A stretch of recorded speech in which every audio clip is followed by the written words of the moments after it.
So I wasn't actually too sure if I was going to get a video out this week, but I guess someone wanted to make some really fucking idiotic allegations against another content creator, and here I am talking about it. So here we are with more daily slop content, although I'm not uploading daily, but you know what I mean. We're back with more slop content. That's what you're here to watch. But today we're talking about some very serious allegations in regards to another content creator named Saberspark. Saberspark is a channel mostly known for covering cartoon animations, video essays, stuff like that. You've probably seen a couple of his videos. I've seen a few videos of his now and then, but he's not really a channel that I watch. And he had gotten hit by some allegations by a couple of Twitter accounts, by an anonymous person through a Twitter account, and someone had made a full 2 hour long video that was fucking atrocious. Welcome to another segment of Maybe the Internet Was a Big Fucking Mistake.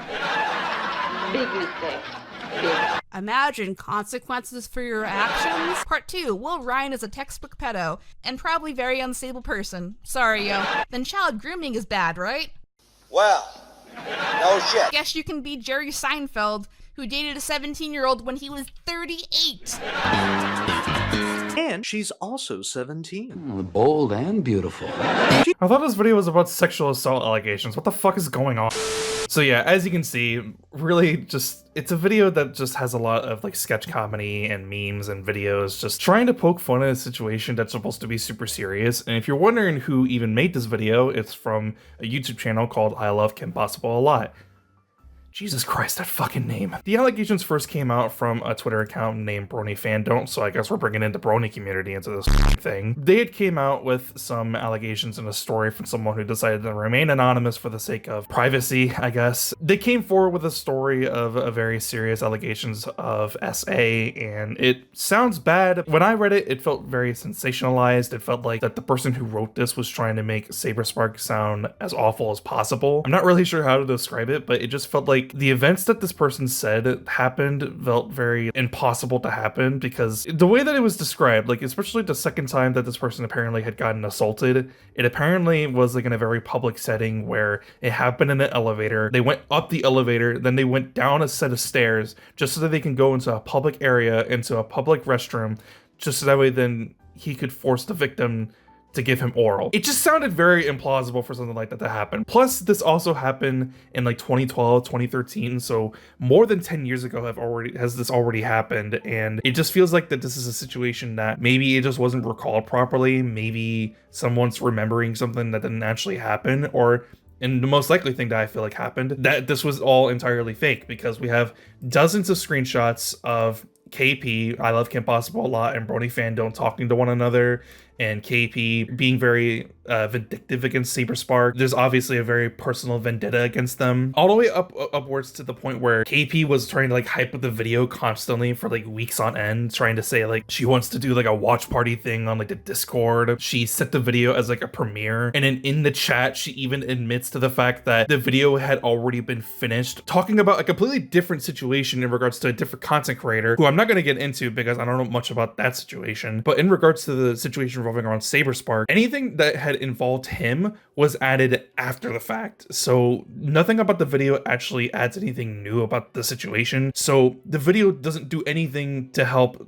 against Saberspark, right? It doesn't do anything to make Saberspark look even worse. It just feels like it's a very personal vendetta video made against him specifically because she doesn't like him. And the only assumption that I can come to as to why she made the video was because entirely different situation to have with someone else entirely, with someone who used to work with Saberspark. So there was an editor that used to work for him. He had said some things about KP like 10 years ago. She had caught wind of that, and she went and like talked to him, and there was like a Discord call, and that got leaked somehow. And even though it had been seen as something that had been resolved amicably between the two parties, I guess she just felt like the Saberspark had to fire him. And as far as he had been told, it had been solved amicably, so there was no reason to fire him. But she still felt the need that the editor needed to be fired from Saberspark, and it just caused this whole thing and this whole mess. And it just really feels like that this whole video only exists as a means of going after Saberspark in a very personal, vindictive way, and nothing else. It's meant to just try to discredit him and ruin his reputation, and unfortunately it kind of succeeded, right? And the reason why I even like have all this like mindset going on with my brain right now, and why I'm talking about it in a video, is because Saberspark made a response video yesterday, and he has a bunch of receipts. He has a whole Google document with a bunch of screenshots. He goes through everything, and it just makes sense. It makes sense that this is what actually had transpired. It makes sense that this is what actually happened. This feels like a very vindictive video that was meant to just try to discredit his reputation, and unfortunately it worked. He lost a couple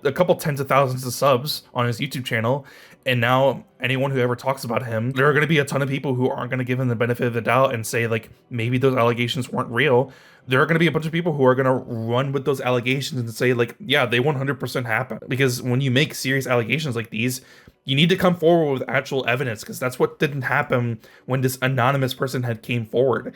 They didn't have any evidence. They didn't have any screenshots. Any screenshots of something of like a conversation that happened between the victim and Saberspark happened on Skype, and that shit's dead now. So we can't even go back and read those Skype messages. So it's basically impossible. I think at one point the account that is linked to the victim had been deleted and deactivated at some point, but they're back up. You can go and like, I guess maybe try to get some questions out of them. Highly unlikely that that's actually going to end up happening, but regardless, this is a situation where this is just another instance of another content creator getting hit with very personal, vindictive actions of another person, and it's meant to just try to ruin a reputation with false allegations that didn't actually end up happening. And I feel like that a lot of people should have learned from what happened a few years ago with the YouTuber Quite, because something very similar ended up happening to him as well, where a victim had came out, they said their story and people believed it, including myself. Even when that initially had came out, I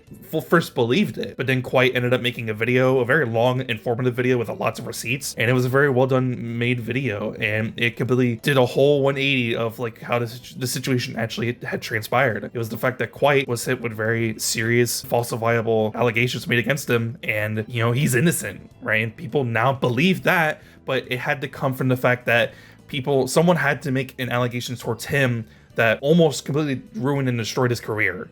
So basically the same thing almost happened with Saberspark, and I'm glad that he had finally came forward with a response to the situation. And I think he did a good job covering his back. I think he did a good job explaining his side of the situation, but is that going to change a lot of people's minds moving forward? Probably not. I guess we'll just have to wait and see what ends up happening, but yeah, I guess only time will tell. Anyways, that's pretty much it though. I don't really have much else to add on top of the situation. I just think that this whole thing is really messed up. It all started from a very personal, vindictive place, and it almost ruined his career. In a lot of ways, it probably did. He probably lost a lot of chances moving forward with like sponsors and working with some people. But like I said, I guess only time will tell in the long term how much is this actually going to hurt his career. And you know, if it has done enough to actually hurt him financially and emotionally, I feel like he could actually take this I Love Kim Possible a lot into the court and sue her for defamation charges. I think this is something that could actually definitely be taken to court, and I think it definitely should. So yeah, that's pretty much it. Those are my thoughts though. Let me know what your thoughts are in the comments down below. I'm really curious as to what you have to say. But without further ado, I'm gonna go ahead and wrap things up. If you liked the video, be sure to like. If you want to see more, please be sure to subscribe. I will see you guys in the next one. I'm gonna give a shout out to Renegade Enigma for being a member of the channel. Yeah, that's pretty much it. I'll see you guys in the next one. I'm out. Peace.